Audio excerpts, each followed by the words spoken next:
Hello and welcome to my channel. I really appreciate that you spend time to watch my videos. In this video I will turn a large platter in Padauk and in Wenge. The moisture content of the wood is around 8%, so I don't expect it to warp any after the turning is done. If you have any questions or feedback on the video or other things, please leave a comment in the comment section. I will answer all comments I get. If you haven't already, please consider subscribing to my channel and hitting the notification bells for future videos. And if you like the video, please hit the thumbs up. That will greatly help my channel to grow and help me make more videos and live shows. I hope you will enjoy this video.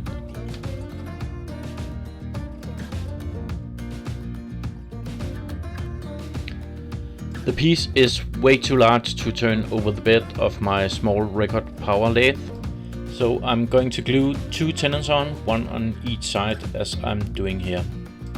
To get the platter as large as possible out of the plate I've made here, I'm trying to get the tenon block in the middle of the plate before gluing it up.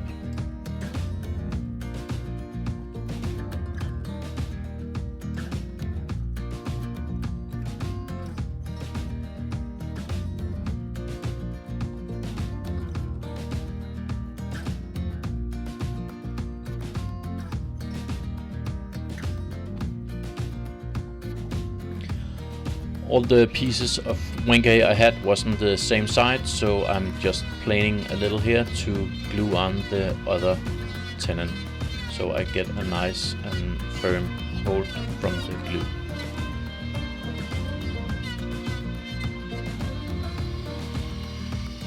And I'm just using some leftovers from the glue up to make the tenons.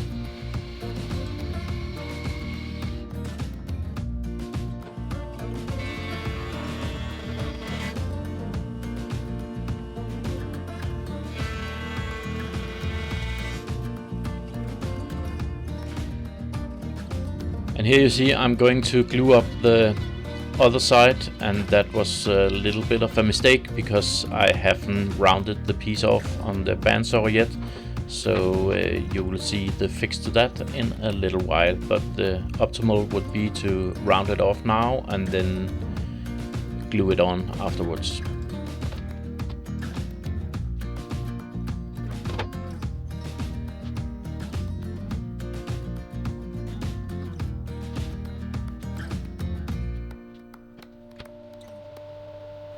And here's how I overcame that. I'm just glad the safety police didn't come around while I was doing this. It almost at some point slipped for me on the block I used to make the space, so I won't get a catch from the bandsaw.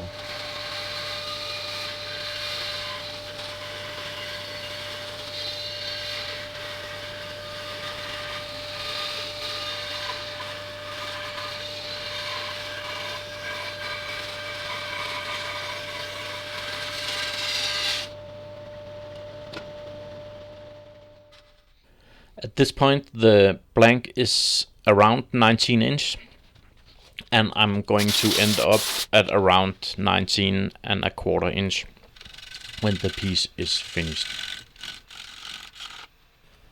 I started off with around 450 to 500 RPM. I tried to go a little faster and the lathe could easily take it, but I didn't feel that safe to do it faster, so I decided to hold it at this point in a little bit lower speed. And the tool I'm using here is my 13mm or 1/2 inch or 3/8 ball gouge with a 50-degree bevel.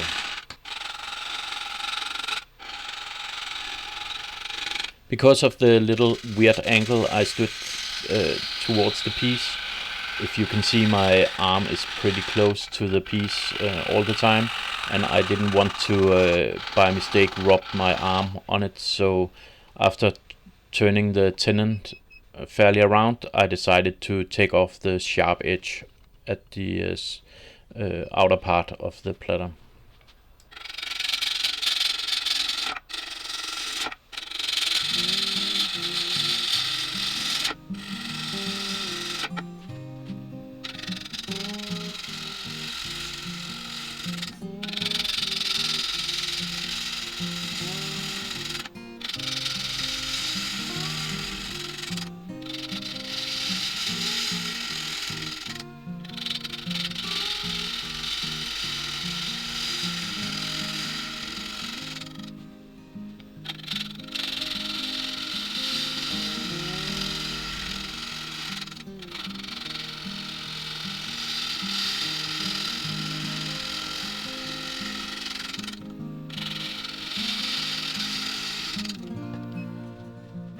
Here I'm measuring out for the foot of the platter, and I decided to go with the rule that you normally use, that you go 2/3 of the diameter of the platter, you make the foot that, where on the bowl it's 1/3. So 2/3. And if you use the rule, then you will get a good stable platter when it sits on the table.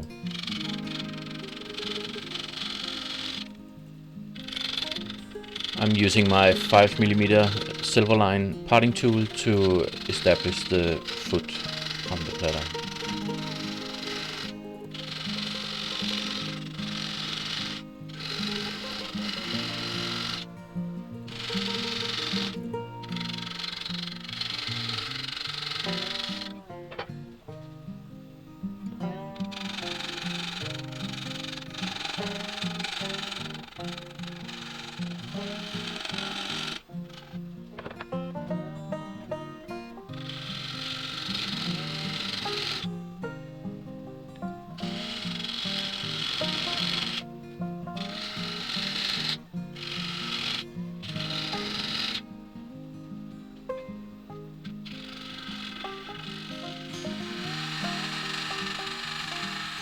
I try to remove as little wood as possible on the backside of the platter to have as much wood to work on when I turn the piece around.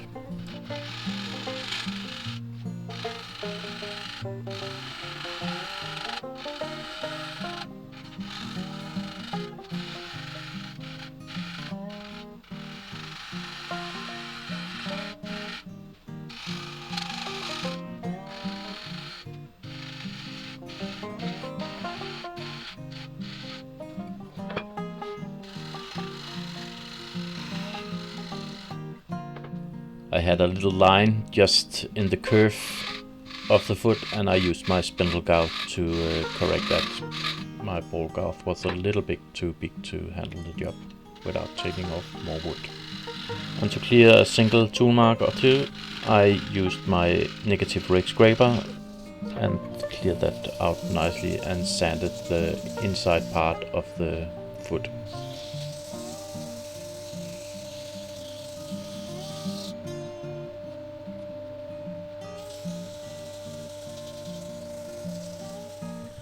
I was asked in another video why I changed from the Tormac to the Pro Edge, and one of the main reasons was the speed of the sharpening.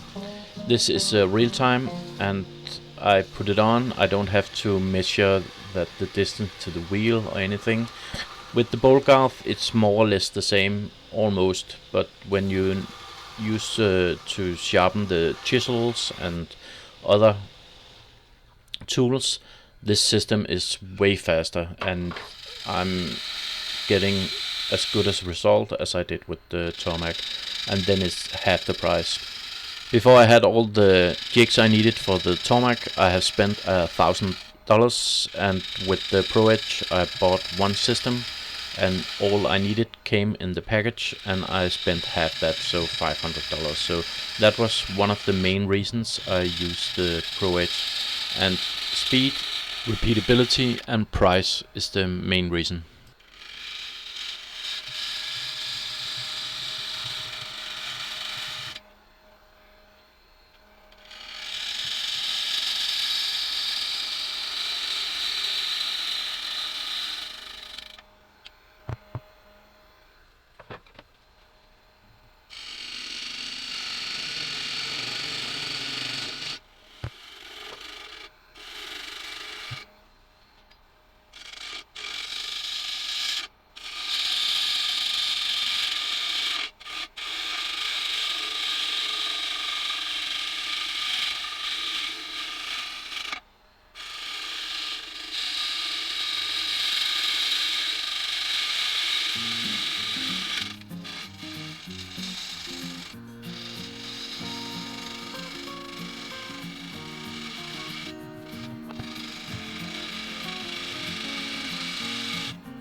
I finished the shape on the outside and I sanded the whole piece from grit 80 to grit 400.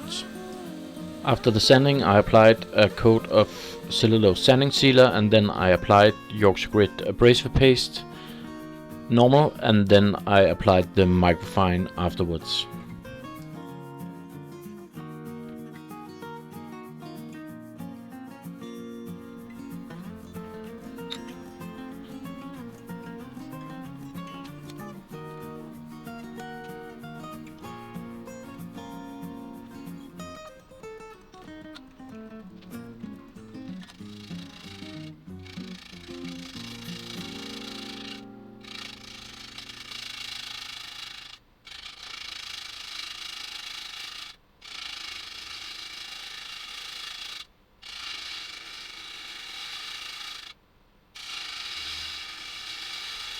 After doing the back of the platter, I turned it around and I started the turning on this side here at around 600 to 700 RPM.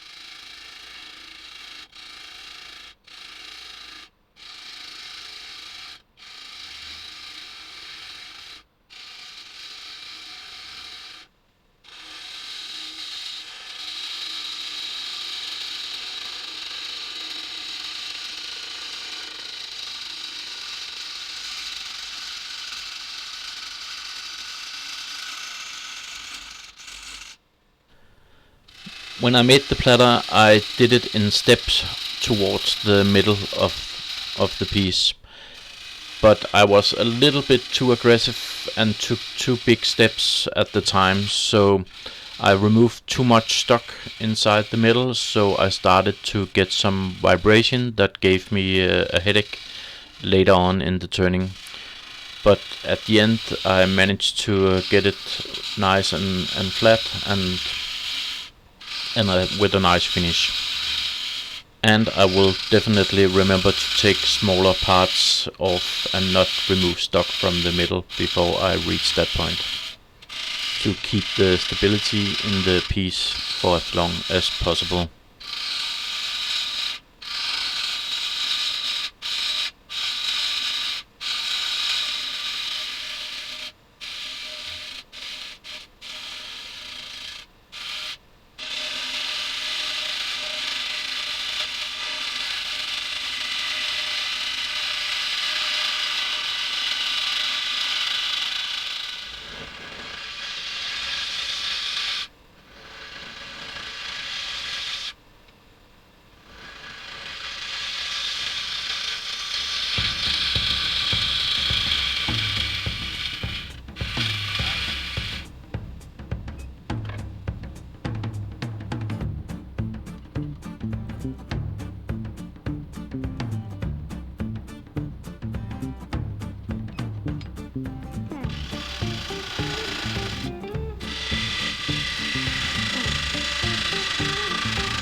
This side I sanded again from grid 80 to grid 400. I treated it with Hampshire Sheen cellulose sanding sealer, and then I gave it 2 runs with the abrasive paste, one with the normal and one again with the microfine, and at the end I gave it 5 coats of microcrystalline wax from Hampshire Sheen.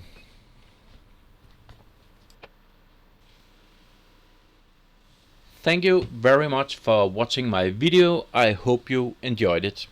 If you did, please give it a like and please subscribe to my channel. That will greatly help my channel to grow. If you have any comments or questions, feel free to comment in the comment section. I will answer all comments I get. I hope you all have a great day and stay safe out there.